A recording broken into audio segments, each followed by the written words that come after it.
Welcome sa bagong tutorial video mula sa RoboForex. Ngayon, ipapakita namin kung paano magbukas, mag-edit ng position, at kung paano mag-set ng take profit at stop loss sa RStoxTrader app. Para magbukas ng bagong position, Step 1. Pumunta sa Home tab, piliin ang trading o financial instrument na gusto mong i-trade at itap ito.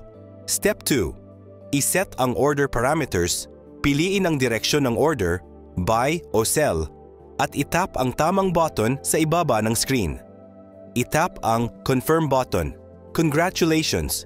Matagumpay mong nabuksan ang iyong unang position.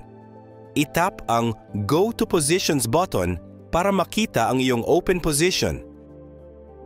Para mag-edit ng position at mag-set ng take profit at stop loss, itap ang Open Position. Itap ang Switch buttons para sa take profit at stop loss at iset ang iyong levels. Itap ang update button. Congratulations! Matagumpay mong na-edit ang iyong position at na-set ng take profit at stop loss. Salamat sa pagpili sa RoboForex.